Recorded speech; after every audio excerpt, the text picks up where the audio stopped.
जो national resource person है वो इस कार्यक्रम में सहभागिता करेंगे। तो मैं अनुरोध करूंगा आदरणीय हमारे अपर संचालक महोदय से, वो निष्ठा कार्यक्रम के प्रारंभिक स्वरूप आप लोगों को मार्गदर्शन देंगे। सभी शिक्षक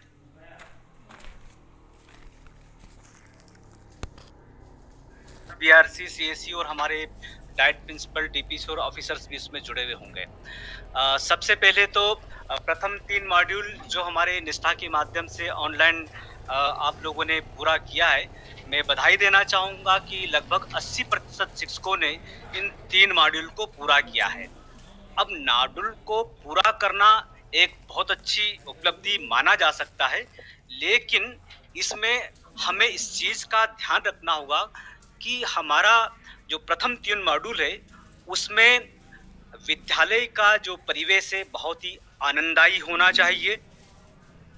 आनंददायी अगर होगा परिवेश तो निश्चित रूप से वो भयमुक्त होगा। अपने आप को हम सुरक्षित महसूस करेंगे बच्चे, और फिर समावेशी शिक्षा की भी हम बात कर सकते हैं। तो प्रथम 3 मॉड्यूल का यही मुख्य संदेश है कि हम किस स्वरूप में मॉडल को देखते हैं और हम इसको कक्षा तक कैसे ले जा सकेंगे। मूल जो भाव है निष्ठा ट्रेनिंग का वो तो यही है। अभी पिछले दिनों आपने सीएम राइज कोर्स को भी बहुत बखूबी बहुत अच्छी तरीके से पूरा किया है,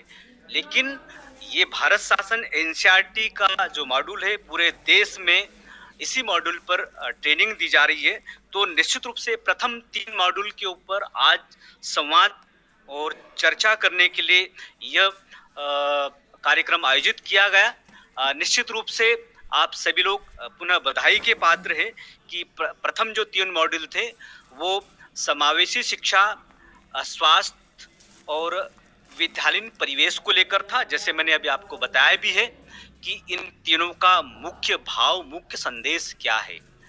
निश्चित रूप से हमारे टीचर को बहुत ज़्यादा बताने की आवश्यकता नहीं है, वो थोड़े में समझने वाले हैं, वो तो गागर में सागर भरने वाले जैसे होते हैं। ऐसे हम आशावादी सोच के साथ जो मॉड्यूल पूरे हम कर रहे हैं, आप लोगों ने किया है, वो उसके लिए हम उम्मीद करते हैं कि ये जो कुछ भी आपने सीखा, इससे आपकी समझ बढ़ेगी, बच्चों की समझ बढ़ेगी, और इसके आधार पर से पेरेंट्स का झुकाव भी गवर्नमेंट स्कूल की तरफ निश्चित रूप से बेहतर हो सकेगा। तो मैं केवल इतना ही कहना चाहूंगा कि प्रथम 3 मॉड्यूल में जो कुछ भी आपने सीखा है, उसको आवश्यकता है कि हम कक्षा स्तर तक उसको हम कैसे ट्रांजिट करें। वो तीनों पार्ट आपको मैंने बता दिया, चाहे बच्चे की बात हो, अभिभावकों की बात भी इसमें आएगी, क्योंकि जो विषय ऐसे हैं कि उनका सपोर्ट भी जरूरत होगी और उनको कहीं ना कहीं आपको समन्वय करने की आवश्यकता होगी। जब हम परिवेश की बात करते हैं तो पालक, बालक और सोसाइटी तीनों इसमें समावेशित हो जाते हैं। तो इस को ध्यान में रखते हुए मुझे लगता है कि आप बेहतर तरीके से कक्षा तक जब भी स्कूल ओपन होगा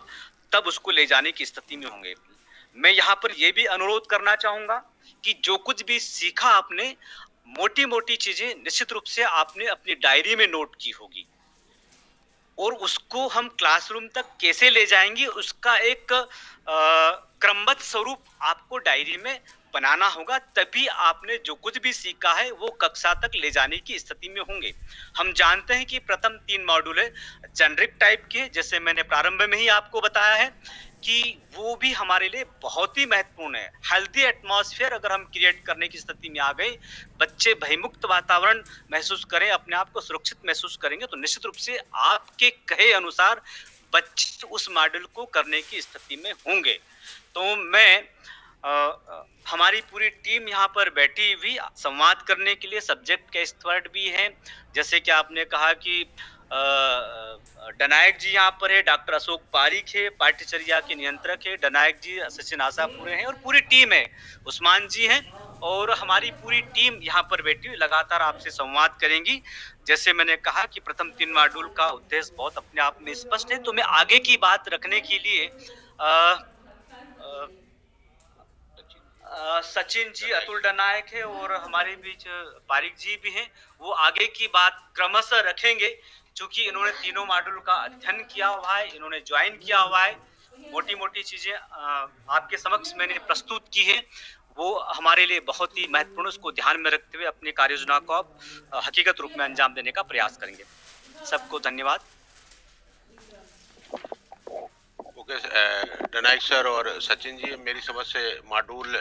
1, 2, 3 पर प्रारंभ करेंगे और बीच में हमारे नेशनल एक्सपर्ट जो हैं देवांग जी, वो अपने कमेंट्स भी देंगे। आदरणीय सर। नमस्कार साथियों, ये शैक्षिक संवाद मूल रूप से शिक्षकों के साथ है, इसलिए शिक्षकों को विशेष रूप से नमन करता हूं मैं और उनका स्वागत करता हूं। शिक्षक साथियों ने इस निष्ठा ट्रेनिंग प्रोग्राम के पहले सीएम राइज ट्रेनिंग प्रोग्राम को और सीखने का प्रयास किया है और बहुत जेनरिक मॉड्यूल प्रारंभ में शुरू किए गए थे, जिसके पीछे उद्देश्य यही था कि हमारी शिक्षकों की समझ ऑनलाइन डिजिटल ट्रेनिंग के संदर्भ में सही तरीके से बन सके। और आपकी ये जो सीखने की यात्रा थी जो मई माह से शुरू हुई थी, और इन 3-4 माहों में जो आपने सीएम राइज के माध्यम से सीखा था, उसका प्रतिफल हमको ये मिला है कि निष्ठा ट्रेनिंग प्रोग्राम जब नेशनल लेवल का प्रोग्राम अपलोड किया गया दीक्षा पोर्टल पर, तो आपको इस कार्य को करने में कोई ज़्यादा बाधाएं नहीं आई और मध्य प्रदेश की प्रस्तुति टॉप लेवल पर रही पूरे देश में। जैसा कि आपने विभिन्न ग्रुप्स में भी देखा कि मध्य प्रदेश की कंप्लीशन रेट सबसे अच्छा रहा है। कुछ तकनीकी परेशानियां आई हैं, आप लोगों ने अपने प्रोग्रामर्स के माध्यम से उसको ग्रुप में भी डाला है और तकनीकी विशेषज्ञों ने हमको इसमें सहयोग किया है और समाधान किया है। अब जो इसका एकेडमिक पार्ट है, आज संयोग से हमारे साथ विशेषज्ञ भी हैं और पाठ्यक्रम शाखा से पारिक साहब भी हैं, तो हमको लगातार उनका मार्गदर्शन मिलता रहा है पिछले प्रोग्राम्स में भी, तो आप लोगों को वो सहयोग लगातार आगे भी मिलता रहेगा। क्योंकि मुख्य उद्देश्य यही है कि जो पाठ्य पुस्तकें हैं, जो बच्चों के साथ संवाद है शिक्षकों का, उसकी समझ पाठ्य पुस्तकों की भावना के अनुरूप पहुंचना चाहिए, और जो पाठ्य पुस्तकों में अपेक्षा की गई है शिक्षक किस तरह से गतिविधियों को संचालित करेंगे बच्चों के साथ, वो समझ बन सके, ये मुख्य उद्देश्य है। अब मैं प्रेजेंटेशन के संदर्भ में बात करता हूं जो आपको स्क्रीन पर दिखाई दे रहा है। इसमें मुख्य रूप से ये कहा गया है कि जो प्रारंभिक, जैसा सर ने भी कहा कि प्रारंभिक रूप से ये जेनरिक मॉड्यूल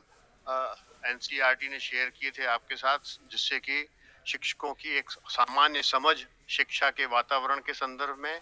नई राष्ट्रीय शिक्षा नीति के संदर्भ में, समावेशी शिक्षा के संदर्भ में सही तरीके से बन सके, और फिर ये यात्रा इस तरह से शुरू होगी क्रमिक रूप से मॉड्यूल वाइज मॉड्यूल, जिससे कि शिक्षक अपने आप को सक्षम पा सकेंगे बच्चों के साथ सही तरीके से काम करने में। जैसा अभी बार बार ये बात कही जाती है कि जब से शिक्षा का अधिकार अधिनियम आया है, उसमें बार बार इस बात को जोर दिया गया है और ये राष्ट्रीय नीति बनी है कि बच्चों को शिक्षा देने का मतलब है कि एक ऐसा वातावरण निर्मित करना जो भयमुक्त हो, आनंददायी हो, सुरक्षित हो और इंक्लूजन उसमें शामिल हो। शाला सिद्धि प्रोग्राम भी इस बात पर फोकस करता रहा है और आप लोगों ने उसके माध्यम से अपनी शाला को इस तरह का वातावरण निर्मित करने का प्रयास भी किए हैं। जो 3 मॉड्यूल मुख्य रूप से हैं, वो भी इसी बात को फोकस करते हैं और इन बातों को की समझ को बेहतर तरीके से बनाने का प्रयास करते हैं। इनमें मुख्य रूप से जो संदेश दिए गए हैं, वो ये संदेश भी यही है कि हम किस तरह से ऐसा वातावरण बनाएं कि सभी बच्चे इंक्लूड हो पाएं। पूर्व में समावेशी शिक्षा का आशय कुछ इस तरह से लिया जाता रहा कि सिर्फ CWSN के बारे में बात करते हैं, जबकि समावेश का मतलब समग्र रूप से लिए जाने की आवश्यकता है, और इस बात को मैं समझता हूं कि इस ट्रेनिंग प्रोग्राम के माध्यम से भी सीखने का मौका मिला है। नेक्स्ट, ये आप देख रहे हैं सब चिरपरिचित चेहरे हैं जिनको आपने वीडियो के माध्यम से सुना है अपने ट्रेनिंग प्रोग्राम को करने के दौरान, जिसमें समावेशी शिक्षा की बात की गई है, सामाजिक योग्यता और व्यक्तिगत योग्यता विकसित करने की बात कही गई है, जिसमें बच्चों में भी सामाजिक और व्यक्तिगत योग्यता विकसित होना चाहिए और साथ ही साथ शिक्षकों में भी ये सामाजिक योग्यता किस तरह से विकसित हो, इसकी भी बातें इसमें आई हैं। और तीसरा मॉड्यूल विद्यालय के स्वास्थ्य और कल्याण पर था। स्वास्थ्य और कल्याण जब विद्यालय के संदर्भ में कहा जाता है तो ये थोड़ा सा व्यापक स्वरूप लेता है, हम विस्तार से इसकी आगे चर्चा भी करेंगे। जैसा कि कहा गया है कि पाठचर्या में भी ये बात कही गई है, राष्ट्रीय शिक्षा नीति में भी हमेशा कहा गया है, और आप सब जानते हैं कि पर्सन विद डिसेबिलिटी एक्ट जो भारत सरकार का 2016 का है, उसमें भी समावेशन की बात कही गई है। वो स्पेसिफिक फोकस टू CWSN है, लेकिन जब हम यहाँ समग्र रूप से बात करते हैं तो समावेशम समाज के हर वर्ग के बच्चे और हर तरह के बच्चे के समावेशन की बात करते हैं। और जब इस तरह की समावेशन की बात करते हैं तो निश्चित रूप से शिक्षा के वातावरण में शिक्षक की भूमिका सबसे महत्वपूर्ण होती है। और शिक्षक ने यदि इस आशय को और इस भाव को सही तरीके से समझ लिया तो बच्चों के सीखने के जो क्रम हैं और सीखने के जो परिणाम हैं जो अंतिम रूप से हमको दिखाई देते हैं और असेस किए जाते हैं वो निश्चित रूप से बहुत प्रभावशाली होते हैं। मॉड्यूल 1 पर जो बात है मुख्य रूप से समावेशन की बात कही गई है। तो जैसा कि प्रारंभ में हमने कहा था कि हमारे साथ नेशनल रिसोर्स ग्रुप के विशेषज्ञ भी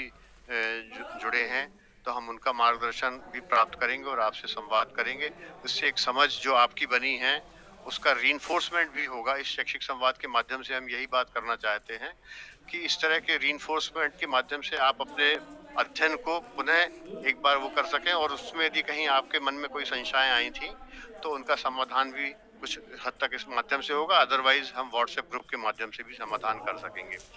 एक बात और मैं यहाँ पर अप्रिशिएट करना चाहूँगा, कुछ जिलों ने इस पर जो अपनी तरफ से पहल की है वो बड़ी प्रेरक पहल है। एक उदाहरण है जबलपुर जिले का, जिसमें एक बीएससी ने यूट्यूब के माध्यम से ही एक ग्रुप डिस्कशन रखा और अपने साथी शिक्षकों को जोड़ते हुए उनके साथ संवाद किया और उनसे जो शिक्षक का संवाद है उसमें एक्सप्लेनेशन किए गए हैं। इसी तरह से नीमच जिले में क्लस्टर लेवल की समीक्षा उन्होंने की है और उस समीक्षा की वजह से आप देख रहे हैं, जब रिपोर्ट सर ने शेयर भी की थी, वीसी में भी चर्चा की गई थी कि इन जिलों का परफॉर्मेंस भी और कंप्लीशन के मामले में बहुत अच्छा है और मैं समझता हूं उनके इन प्रयासों की वजह से आगे चलकर इसका इम्प्लीमेंटेशन भी बहुत अच्छी तरह से हो सकेगा। जो यहाँ पर आप स्क्रीन देख रहे हैं राष्ट्रीय शिक्षा नीति के संदर्भ में, ये बात भी अभी आपको समझने की आवश्यकता है कि राष्ट्रीय शिक्षा नीति घोषित की जा चुकी है, लेकिन अभी इसके इम्प्लीमेंटेशन के चरण होंगे। उन चरणों को समझने के लिए इस मॉड्यूल में कुछ बातें कही गई हैं। जैसा कि आपने पूर्व की शिक्षा नीतियों में भी देखा है, 1986 में शिक्षा नीति आई थी, फिर 92 में प्रोग्राम ऑफ एक्शन आया था और फिर आगे चलकर धीरे धीरे उसमें आपने देखा कि एनसीएफ 2005 आपने देखा और उसके बेसिस पर पाठ्य पुस्तकों की संरचना देखी। और उन पाठ्य पुस्तकों को यदि आप एनसीएफ 2005 के संदर्भ में समझ चुके होंगे तो बेहतर तरीके से समझते होंगे कि ये क्रम किस तरह से चलता है कि पूरा राज्य पहले अपनी राष्ट्रीय शिक्षा नीति का पालन करता है। उस राष्ट्रीय शिक्षा नीति के संदर्भ में ही राष्ट्रीय पाठ्यक्रम की रूपरेखा मतलब नेशनल करिकुलम फ्रेमवर्क निर्धारित होता है